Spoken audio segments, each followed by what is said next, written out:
Monsieur, sur le 5 mai, des décisions ont été prises par la Fédération française de football, dont je suis en quelque sorte un subordonné.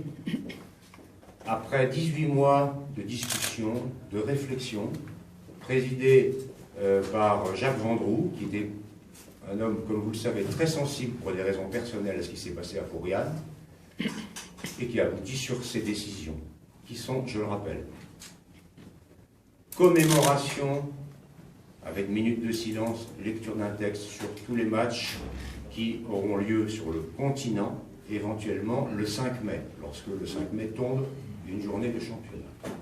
Ensuite, aucun club corse ne jouera dans l'avenir le 5 mai, que ce soit en Corse ou sur le continent. Ensuite, aucune finale de coupe n'aura lieu le 5 mai. Aucune commémoration de victoire dans le championnat n'aura lieu le 5 mai. Je pense que nous avons ainsi trouvé un équilibre entre le devoir de mémoire et ce que j'appelais tout à l'heure le devoir de vie. Pourquoi dans ce cas n'avez-vous pas aménagé le rendez-vous avec le collectif des victimes pour leur expliquer votre position, ce qu'elles attendaient peut-être? J'ai déjà rencontré le collectif des victimes. Pardon. J'ai déjà rencontré le collectif des victimes. Celui-ci a été très présent lors de la commission de concertation qui s'est réunie pendant 18 mois sous l'égide de la Fédération.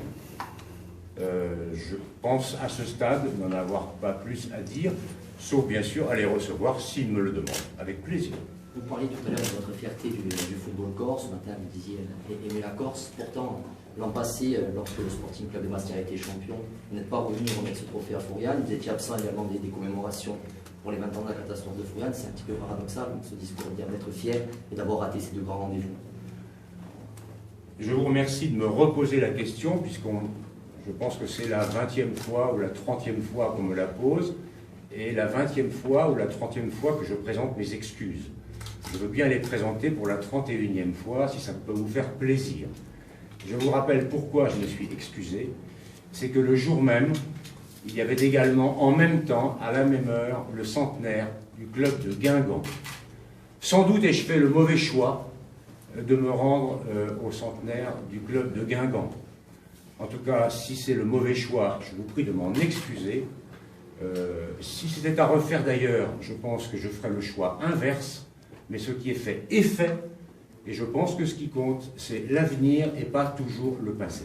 Mais pour les 20 ans, pourquoi n'êtes pas venu aux commémorations? Ça aurait été quand même... Je viens de vous répondre sur le... Non, là vous parlez du titre, pas des 20 ans. Qu'est-ce qui fait la différence entre l'hommage de Fouriane, parce que pourquoi pas effectivement que d'autres matchs se jouent, mais par exemple en Corse, il arrive très très souvent qu'une minute de silence ait lieu avant les matchs et qu'un texte soit lu.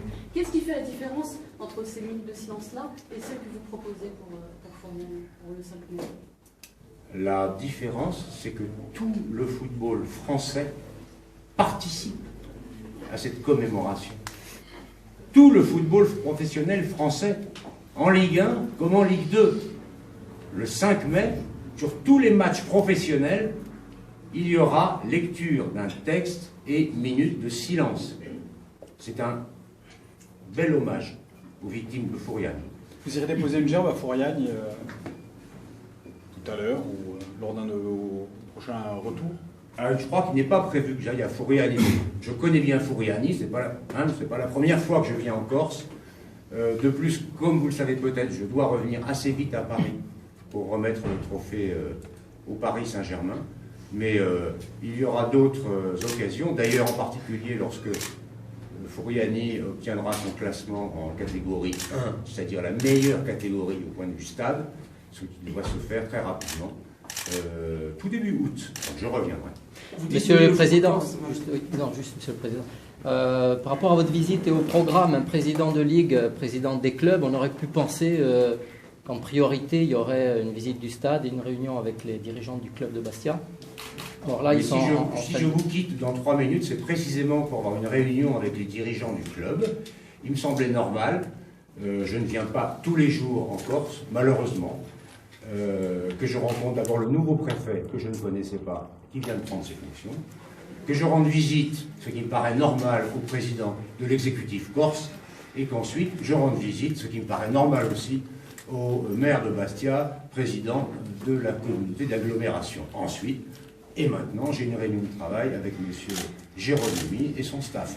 Quoi de plus normal? Président, juste pour eux. Vous dites aimer le football corse et la Corse, mais en 2011, lors de Bastia-Lens, vous avez eu une réaction très rapide et peut-être avec des mots un peu choquants pour les Corses quand vous parliez que le comportement de Bastia faisait honte au football français. Regrettez-vous ces paroles? Non, je ne regrette pas ces paroles. Je pense que le football a un devoir d'exemplarité. Il y en a assez des actes de violence, d'incivilité dans les stades et autour des stades. Il y a 10 ans que je me bats pour améliorer l'image du football qui est mauvaise dans notre pays. Sachez-le, et vous le savez d'ailleurs. Comment lutter contre cette mauvaise image? Eh bien en donnant des comportements plus citoyens, plus normaux, en permettant que les familles reviennent dans les stades avec les femmes et les enfants. Ce qui n'était pas le cas dans beaucoup de stades sur le continent. Je parle notamment du Paris Saint-Germain, par exemple. Nous avons réussi, par une action difficile, déterminée, avec beaucoup de difficultés, à lutter contre la violence à Paris, à Marseille, dans d'autres clubs. Il n'y a pas de raison que la violence continue ici en Corse. Il n'y a pas d'exception corse. Le football corse a toute sa place dans le football français, pourvu qu'il se conforme aux mêmes règles que les clubs du continent. Il y a de la violence ailleurs. C'est aussi simple. Il y a de la violence. Bien, la violence ailleurs, nous la sanctionnons et nous la poursuivons. Saint-Étienne, Marseille sont régulièrement sanctionnés, ni plus, ni moins que les clubs corses. Le geste de Leonardo vis-à-vis d'un arbitre n'est pas terrible non plus. Mais monsieur, Leonardo n'a pas encore été sanctionné, que je sache. Non, je me basais juste Très bien. sur les échos. Monsieur, les échos la qui en sont commission sortis au niveau discipline de la ne s'est pas presse. encore prononcée sur le cas Leonardo. Président, vous dites qu'il n'y a pas d'exception corse. Pourquoi pour le 5 mai différencier les clubs corses des clubs du continent? Et dire que le 5 mai les clubs corses ne jouent pas Parce que les clubs corses l'ont demandé, monsieur. Mais ça ne s'imposait pas, effectivement. Nous aurions pu très bien considérer que tous les clubs, y compris Corse, doivent jouer le 5 mai. Et je vais vous donner un exemple. Imaginez, ce que je souhaite pour Bastia, qu'un jour il soit amené à jouer des matchs de Coupe d'Europe. Si un match a lieu le 5 mai, que se passe-t-il? Cette fois, c'est moi qui vous pose la question. Le club pourra toujours faire une demande. Eh bien, nous avons décidé, parce que c'était la demande des clubs corses, qu'ils ne joueraient pas le 5 mai. J'aimerais qu'on revienne sur les sanctions. On a bien compris que la commission était indépendante. Seulement, on a parfois l'impression, à tort ou à raison, qu'il y a 2 poids, 2 mesures.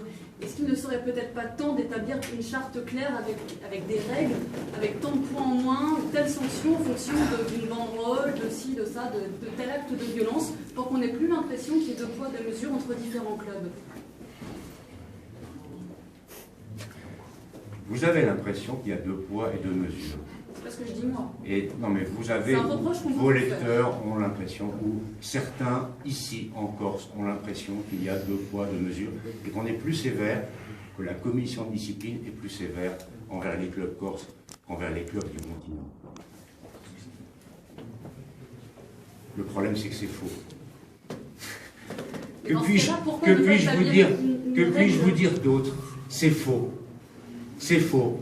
Interrogez d'autres clubs qui vous diront le contraire, qui vous diront que eux sont spécialement visés, sont plus sanctionnés, et qui vous diront que les clubs corses, eux, ne sont pas réellement sanctionnés.